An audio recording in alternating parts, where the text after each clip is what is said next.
Kindlasti tuleb paljudele üllatusena, et Eesti on oma teedevõrgu tiheduse poolest üks maailma juhtivaid riike. 2016. aasta seisuga on meie vabariigis ligi 60 000 kilomeetrit sõidetavaid teid. Piltlikult öeldes saab kuiva jalaga peaaegu et igasse tallu. Teede üldine kvaliteet ei ole kõige halvem. Täiuslikkusest on asi siiski kaugel.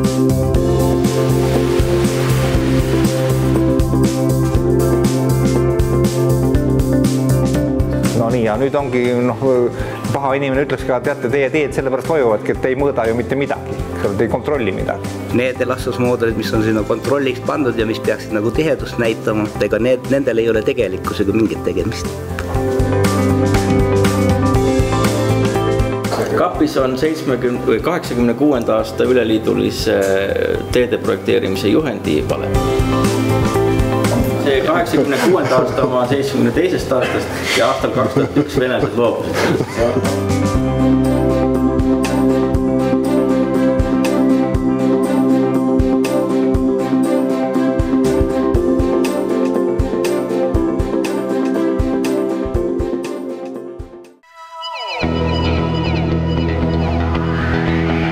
Teede korrashoiu ja ehitamisega on Eesti Vabariigis lood pealtnäha lihtsad.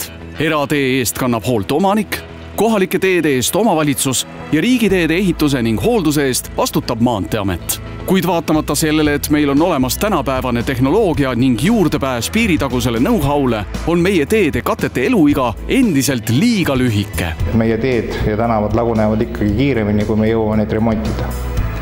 Peale selle on meil taagana kaasas ka veel nõndanimetatud remondivõlg ligemale 1 miljard eurot. See tähendab, et me oleme sisuliselt remondigraafikust 3 aastat maas.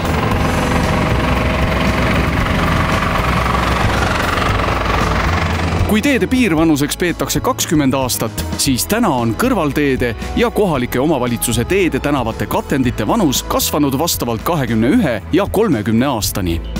Põhiteede olukord on paranenud, kuid endiselt on probleemiks just pikaajaline vastupidavus. Eks tegelikult kõige põhjused on ju näha, et eks me ei saa eitada, et teed on lagunenud ja isegi sellised, ma ise hinnangus aastas 2000 aasta objektid nagu ei saa ise rahul olla. Mina insenerina ega kindlasti Maanteeameti ametnikuna ei saa rahul olla.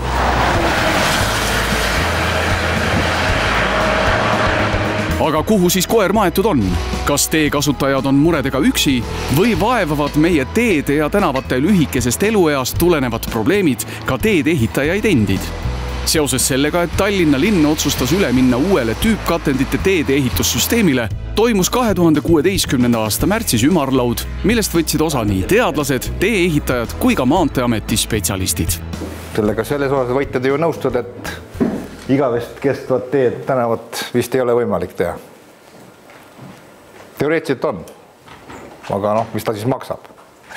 Ei ole õige ehitada võimalikult vähekestvaid teid ja neid siis kogu aeg remontida ja samas minnes ka nagu teise äärmusesse, et panna sinna ehitamisse hullult raha sisse selleks, et see teelõik kestaks, et ega me nagu niisuguseid teelõike väga palju ehitada ei jaksa, nii et kuskil seal selle kahe äärmuse vahepeal ilmselt see tõde on.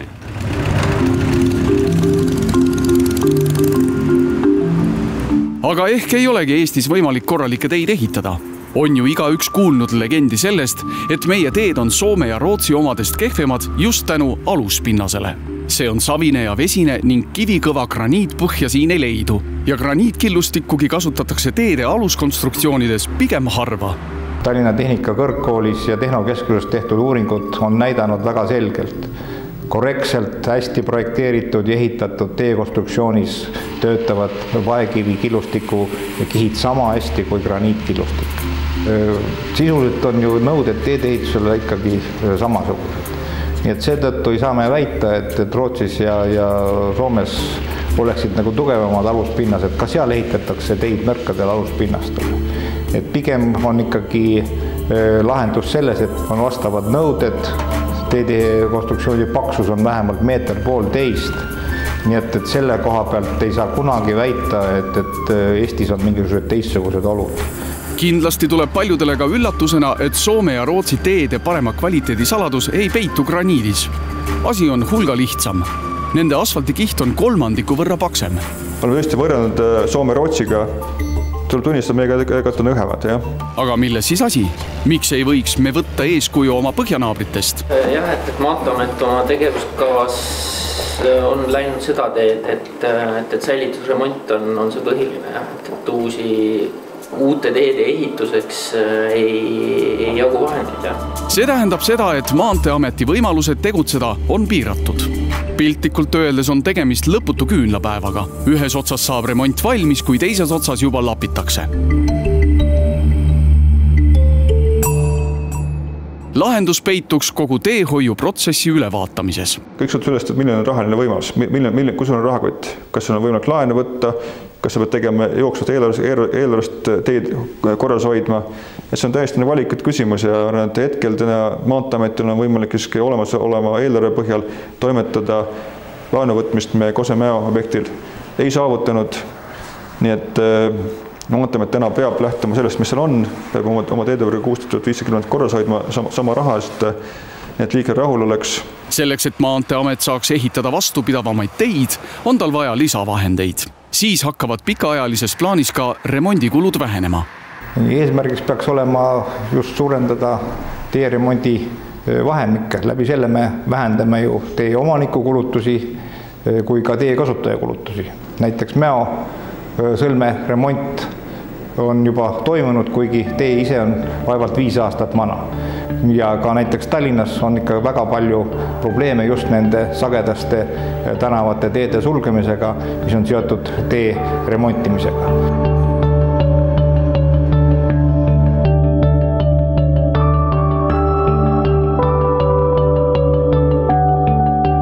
Rekonstrueeritud objektid, mis on viimase 10 aastasel või 5 aastasel tehtud, et kindlasti nad oleks võinud olla natuke kapitaalsema iseloomuga ja sellist, et me tõesti peaks täna tegelema ainult ülemise kulumiskihiga.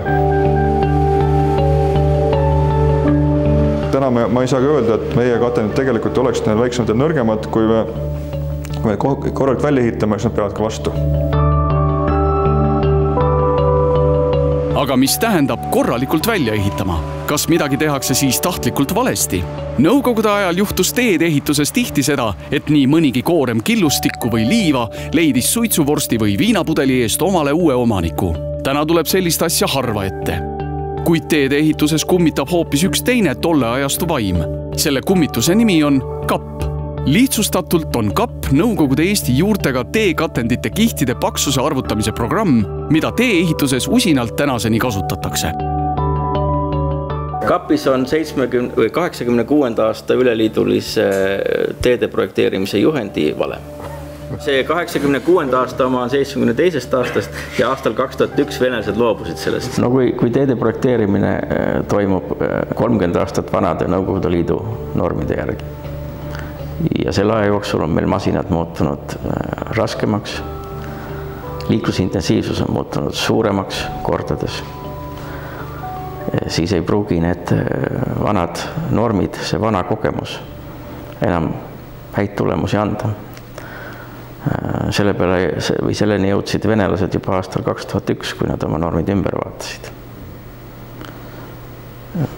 Ma arvan, et suures osas sinna ongi peitatud meie teede kehv olukord.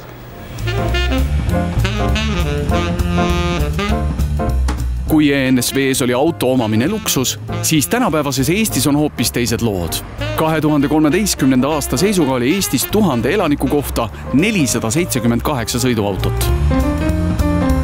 See tähendab seda, et 4-rattalist sõpra omas peaaegu iga teine elanik. 2014. aastal käis autoga tööl kogunisti 53% hõivatutest. Kappi ehk teede projekteerimise programmi täiendati viimati aga 90. aastatel. Need elastusmoodulid, mis on sinna kontrolliks pandud ja mis peaksid nagu tihedust näitama, need on ju ka kadunud endal Nurm istus toas, vaatas lakke ja kirjutas need numbrid. Et need ei ole ka kuskilt otsast nagu paika pandud ja katsetega tõestatud, ega nendel ei ole tegelikkusega mingit tegemist. Need Nõukogude Liidu 80. aastate normid on oma aja üle elanud. Uuringud on näidanud, et kapp ei sobi suure koormussagedusega liiklusrežiimide jaoks. See oli ka põhjus, miks suure liikluskoormusega Tallinn sellest tänaseks loobunud on. Kapiga projekteeritud teed lihtsalt ei pea vastu, kuid Maanteeamet on endiselt eriarvamusel. Kapi suhtes ma väga kriitiline ei oleks, et kapiga, mis on nüüd kapi järgi ka ehitatud, ega need asjad on meil minu teada üsna hästi vastu pidanud. See oleneb, mis taustsüsteem meil on. Kui me tahame iga 5 aasta tagant remontida, siis tõesti see kapp ju võiks sobida. Aga kui me tahaksime, et remondivahemikud oleksid 12 aastat ja rohkem, siis me selle kapiga kaugele ilmselt ei sõida. Õige oleks lähtuda pikaajalisest perspektiivist ja tee elukaare ja kasutajakuludest, et selle summaarum peaks andma meile selle optimumi tegelikult koos siis oma diskonteerimist ja kõige sellega. Ma lihtsalt tõin ühe väljavõtte ühest siis uuringust või niisugusest tõlkest, mis puudutas siis Ameerika Ühendriikide teedeehituspoliitika muutusi 2000. aastate alguses, eks ole.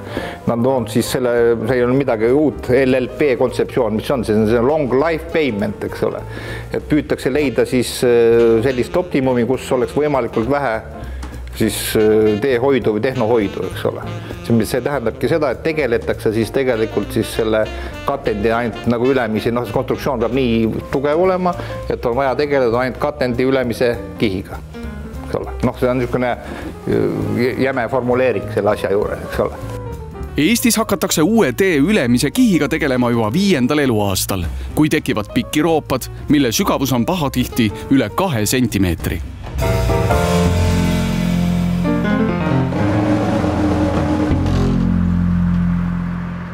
Ma sõidan paar korda nädalas mööda Peterburi teed Tallinn-Kunda vahet. Eile tulin vihmasadas, kõik autod sõidavad kas nihkes niimoodi või nihkes niimoodi. Keegi ei saa sõita oma raja keskel, mille pärast tohutud vaod, vett täis ja kui sõidad seal keskel, siis on veepilv on taga või kõrval sõit ja esiklaasil. Ja uus tee. See remondivahenik peaks olema 12 aastat. See tähendab seda, et see Euroopa sügavus 20 mm, mida me praegu aksepteerime põhimõtteliselt, eks ole, on ju nii, eks ole. Et see saavutatakse 12. aasta lõpuks.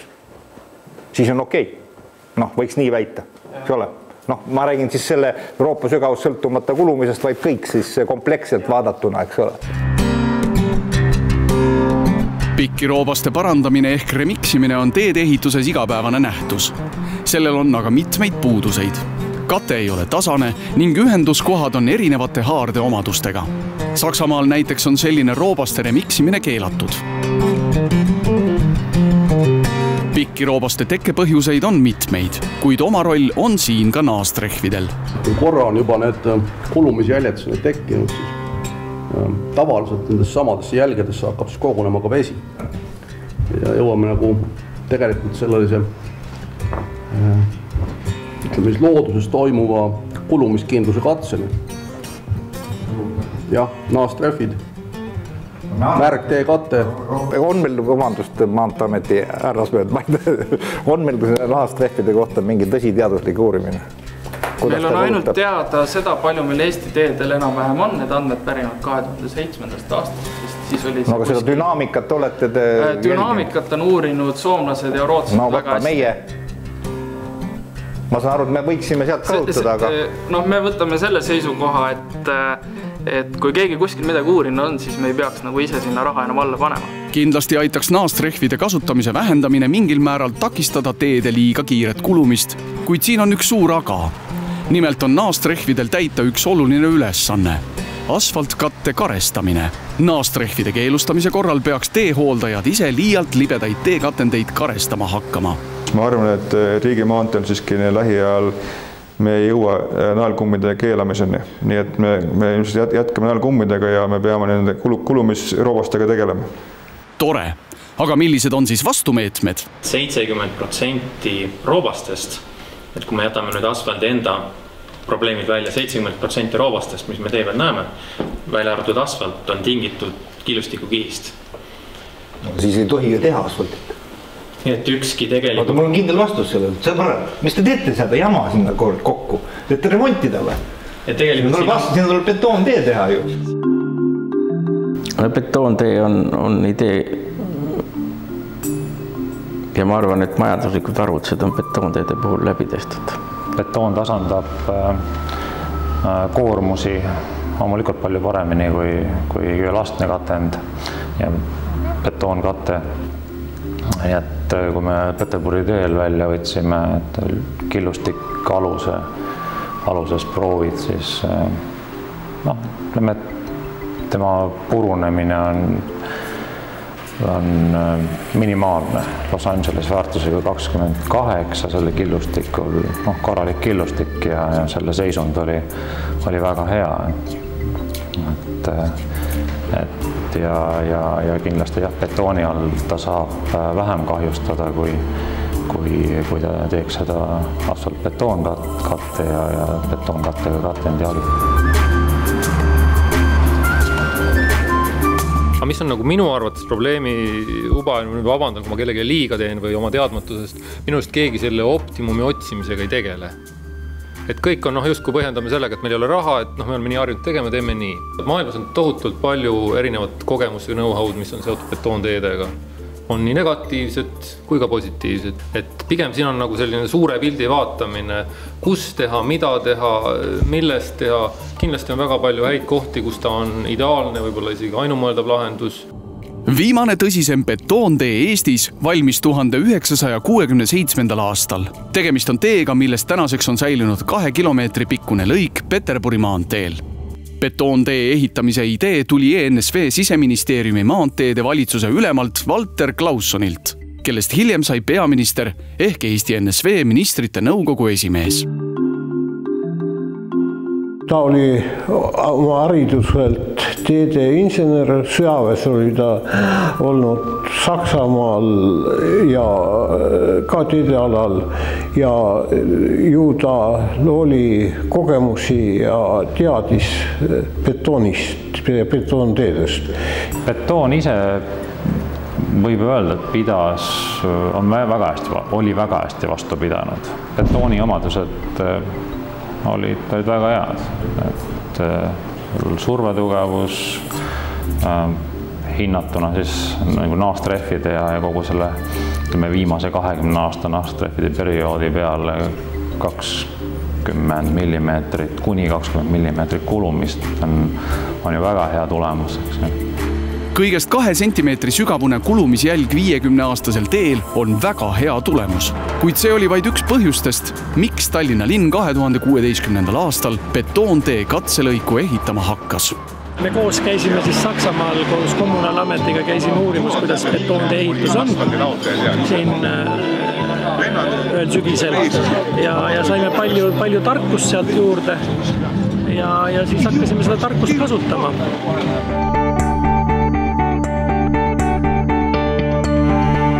Tallinn alustas tsementbetoon tee katselõigu kavandamist 2013. aasta augustis. Ja eelkõige tõesti eesmärgiks saada tulemusi ja katseandmeid siis betoontee ehitamise, ekspluateerimise ja hooldamise kohta.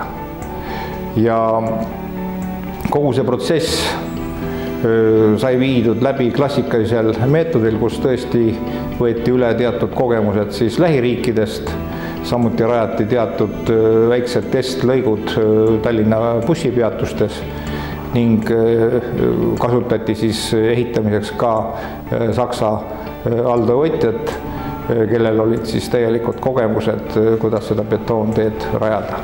Our company built road also in Kazakhstan, Azerbaijan, Georgia, Ukraine airport. This year we also building in Africa and Germany, of course.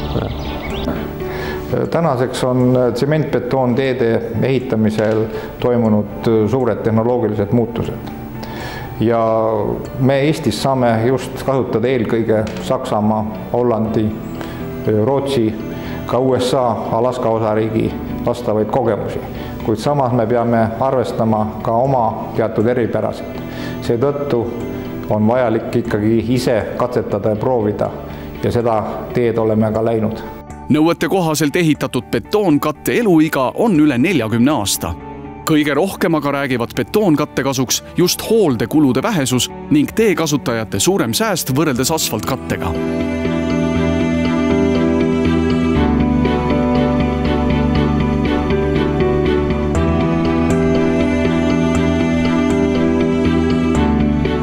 Betoonkatte hooldevajadus on võrdlemisi väike. Iga 10-12 aasta järel tuleb taastada kattepinna karedus freesimise teel ning 12 aasta järel võib eeldada teatud koguse vuukide remondivajadust.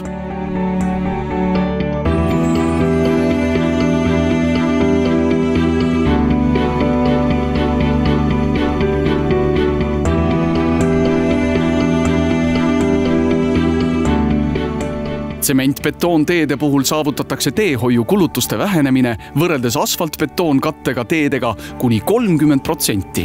With concrete, this problem is that the initial cost is a little bit higher than compared to asphalt, but then when you look from a long-term point of view, the concrete is cheaper. Need kindlasti on pikaajalised, aga need kaasavad kindlasti ka teatud fuugid, suurte kiirustel kaasavad müra. Ja me tõesti, kuna riigimaanteel liiguvad autod suurema kiirusega ja suuri magistraale me ikkagi projekteerime projektkiirusele 20 km tunnis, siis me täna ei leia, et see oleks põhjendatud nii suured investeeringud betoonteedesse, kui ka sõidumugavus tegelikult sellest ei parane otseselt. This is experience from past when previously the roads were built slab by slab and these slabs were not connected. Now the technology is different last 30 years. You're putting these doubles, we call them doubles, which are metal pieces, round steel pieces every 25 centimeters, which connects the slabs and allows thermal expansion and contraction during winter and summer, so the plates can contract and then expand, but it doesn't allow this movement. So you don't have steps between slabs. And actually when you drive on a modern road, concrete road, you don't feel anything. There are these joints, yes, but they are filled and they are so small now that you don't actually feel it in a car when you drive. Ja samuti on vähem müra ja tolm. Nii et selles mõttes on betoonkatted igati keskkonnasõbralikud.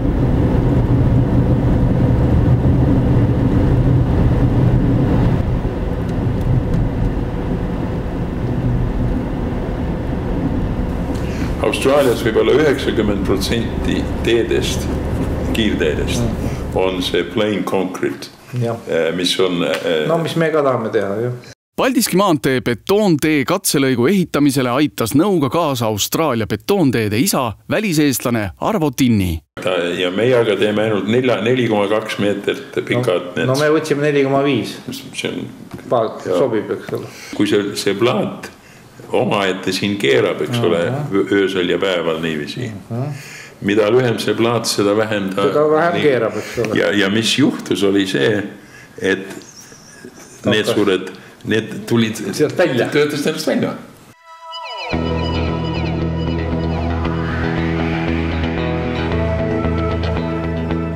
Paldiski maantee betoontee katselõik on 500 meetrit pikk, millel on võimalik uurida reaalses ekspluatatsioonis 3 erinevat katenditüüpi.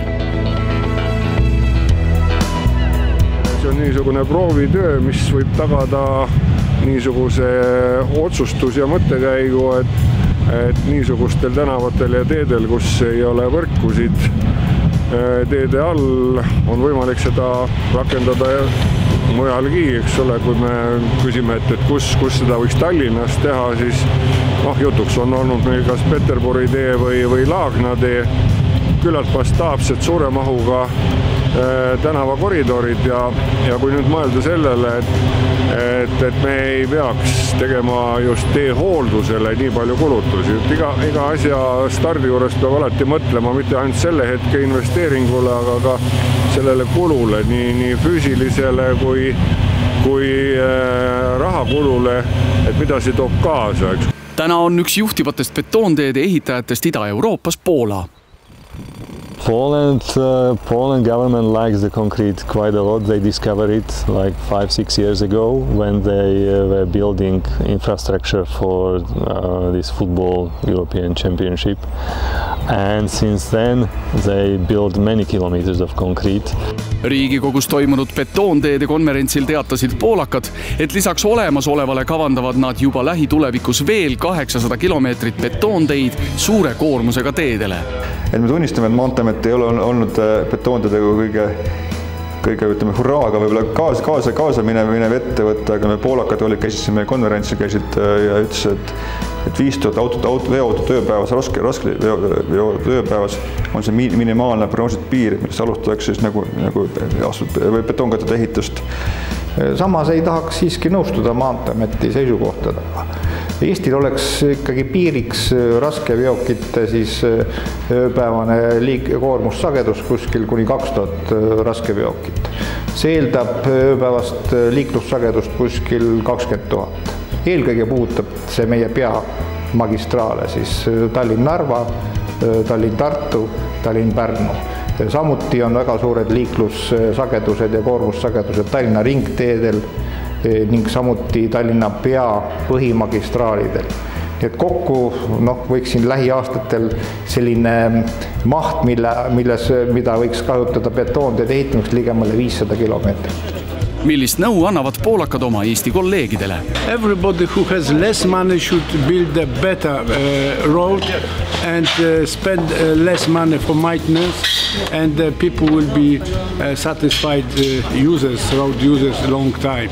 Not as asphalt every winter could be damages. Aga teiselt poolt me hindame ka seda, et võib-olla siis seda ehitusna kvaliteeti tegelikult ka, et poolakad ütles hästi, et see eksida tohi. Betoontee tõesti peab olema perfektselt projekteeritud, perfektselt ehitatud ja ütleme nii, et saaks täna nagu siis olemased asfaltbetoonkatetega saaks hakkama, et see on kindlasti tulevik, kui meie ehitusturg on nii heal tasemel. Betoontee katselõigu tegemine tõestas aga, et see on meile jõukohane.